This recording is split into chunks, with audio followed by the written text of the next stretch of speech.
अंतर्राष्ट्रीय खबर का अब हम विश्लेषण करने वाले हैं। टर्की के शहर इस्तांबुल में एक बहुत मशहूर और प्राचीन म्यूजियम हुआ करता था जिसका नाम है हाया सोफिया।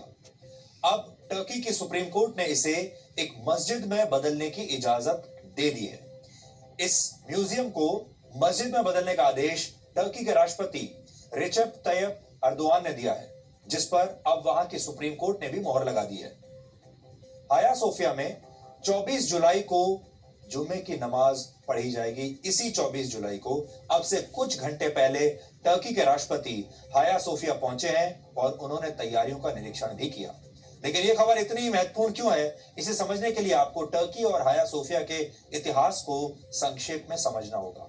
सबसे पहले हाया सोफिया के बारे में बताते हैं। कहा जाता है कि इसे 6ठी शताब्दी में एक चर्च के रूप में बनाया गया था और 14वीं शताब्दी में जब टर्की में ऑटोमन शासन आया, ऑटोमन एम्पायर आया, तो इसे एक मस्जिद में तब्दील कर दिया गया। यानी पहले ये चर्च था और बाद में इसे मस्जिद बना दिया गया। हालांकि तब भी इस चर्च को तोड़ा नहीं गया, इसे नष्ट नहीं किया गया, क्योंकि इसकी कलाकृतियां बहुत सुंदर थी, शानदार थी और इसे तोड़ने का फैसला लेना किसी के लिए भी आसान नहीं था। लेकिन 1922 में ऑटोमन साम्राज्य का अंत होने के बाद इसे एक म्यूजियम में बदल दिया गया और यह म्यूजियम टर्की की धर्मनिरपेक्षता का सबसे बड़ा प्रतीक बन गया।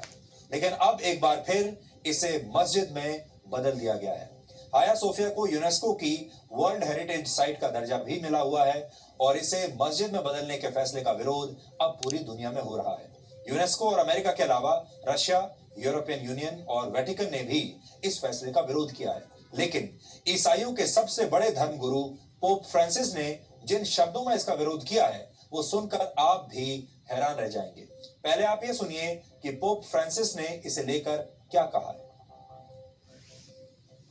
तुमने ये गलत बताया।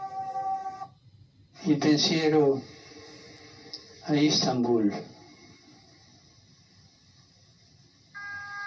Penso a Santa Sofia e sono molto addolorato.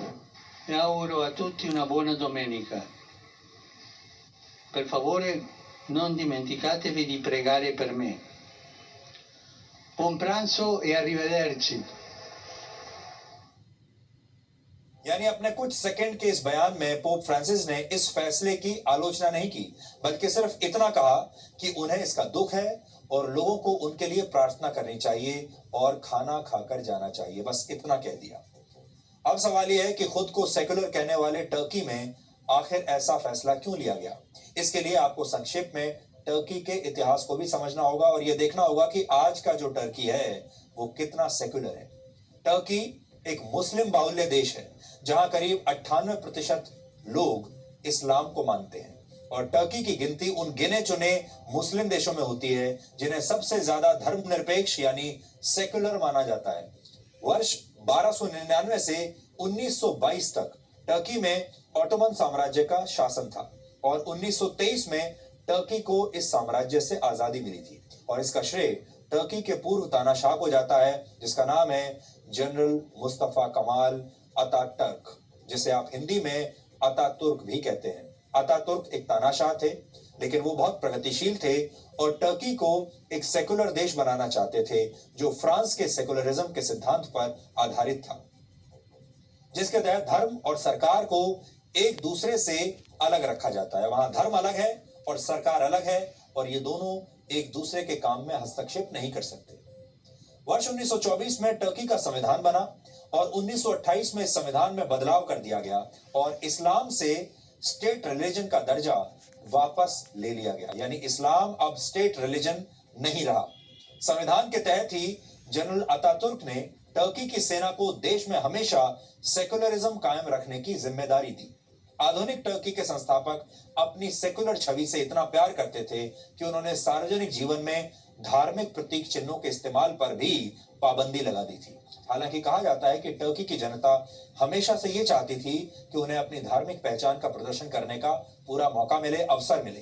ठीक वैसे ही जैसे ये अधिकार भारत और अमेरिका जैसे देशों में रहने वाले लोगों को हासिल है, क्योंकि यहाँ आप अपने धर्म का इजहार कर सकते हैं, अपने धार्मिक चिन्हों का इजहार आप खुलेआम कर सकते हैं। लेकिन टर्की में ऐसा नहीं हो सकता, फ्रांस में ऐसा नहीं हो सकता। टर्की के लोगों की इसी भावना का फायदा वहां के राष्ट्रपति एर्दोआन ने उठाया। 2014 में राष्ट्रपति बनने से पहले एर्दोआन 3 बार टर्की के प्रधानमंत्री रह चुके थे और तब तक टर्की में राष्ट्रपति को ज्यादा शक्तियां हासिल नहीं थी, प्रधानमंत्री ज्यादा शक्तिशाली होता था। लेकिन 2014 में राष्ट्रपति बनने के बाद से ही उन्होंने संविधान में बदलाव के जरिए राष्ट्रपति को बहुत शक्तिशाली बना दिया और वो धीरे धीरे टर्की को एक सेक्युलर देश से कट्टर इस्लामिक देश बनाने में जुट गए। अब क्योंकि टर्की का सेकुलरिज्म बचाने की जिम्मेदारी वहां की सेना की है, तो वर्ष 2016 में सेना ने एर्दोआन का तख्ता पलट करने की कोशिश की, लेकिन सेना इस काम में सफल नहीं हो पाई, असफल रही, क्योंकि सोशल मीडिया का सहारा लेकर एर्दोआन ने अपने समर्थकों को, जो कि कट्टरपंथी समर्थक थे, उन समर्थकों को सेना के खिलाफ सड़कों पर उतार दिया। तख्ता पलट की इस कोशिश से सबक लेकर एर्दोआन ने अपनी ताकत और बढ़ाई और सेना की ताकत को कमजोर कर दिया, कम कर दिया। लेकिन अब टर्की की अर्थव्यवस्था बहुत बुरे दौर से गुजर रही है और बेरोजगारी भी सबसे ऊंचे स्तर पर है। लेकिन इसके बावजूद टर्की में अब वहां के राष्ट्रपति पर सवाल उठाना आसान काम नहीं है, क्योंकि ऐसा लगता है कि वो धीरे धीरे तानाशाही की तरफ बढ़ रहे हैं। पूरी दुनिया में जिस देश में सबसे ज्यादा पत्रकार इस समय जेल में बंद हैं, वो देश टर्की है। यहां तक कि टर्की में अब सरकार के खिलाफ बोलने वालों को आसानी से जेल में डाल दिया जाता है और लोगों की आवाज को दबाने के लिए एर्दोआन अपने देश को एक कट्टर इस्लामिक देश में बदल रहे हैं, यानी धर्म को राजनीति का एक औजार बना रहे हैं। टर्की के इसी इस्लामीकरण का नतीजा है कि कभी यूरोप और अमेरिका के करीब रहा यह देश आज पाकिस्तान जैसे कट्टर देशों के साथ खड़ा है। टर्की के राष्ट्रपति भले ही आज भी अपने देश को सेक्युलर कहते हो अंतरराष्ट्रीय मंचों पर, लेकिन वो अब ऐसे मुद्दों पर अपनी राय खुलकर रखते हैं जो उनके देश के मुसलमानों को एकजुट करती हैं। एर्दोआन कई बार भारत की धर्मनिरपेक्षता पर सवाल उठा चुके हैं। हर साल आपको याद होगा, इस साल फरवरी में जब दिल्ली में दंगे हुए थे, तब भी टर्की के राष्ट्रपति ने भारत को एक ऐसा देश बताया था जहां बड़े पैमानों पर मुसलमानों का नरसंहार हो रहा है और यह भी कहा था कि भारत विश्व शांति के लिए खतरा है। फरवरी में भी एर्दोआन ने पाकिस्तान का दौरा किया था और पाकिस्तान पर कश्मीरियों को और भारत पर कश्मीरियों को प्रताड़ित करने का उस समय उन्होंने आरोप भी लगाया था। जहां तक कश्मीर की बात है, एर्दोआन जैसे नेताओं ने हमेशा भारत का नहीं बल्कि पाकिस्तान का साथ दिया है।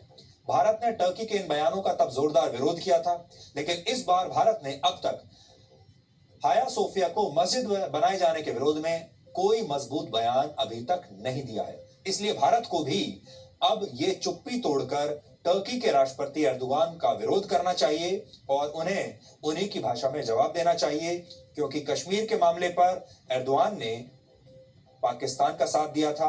अब समय आ गया है जब भारत उसका जवाब दे और उसका हिसाब किताब चुका ले। अब तक चीन अपनी सैन्य ताकत के प्रोपेगेंडा वीडियो आपको दिखा रहा था, आपने बहुत सारे देखे भी होंगे, लेकिन भारत ने अपनी असली सैन्य ताकत दिखाकर चीन की अब हर तरफ से घेराबंदी कर दी है। चीन को बड़ा संदेश देने वाली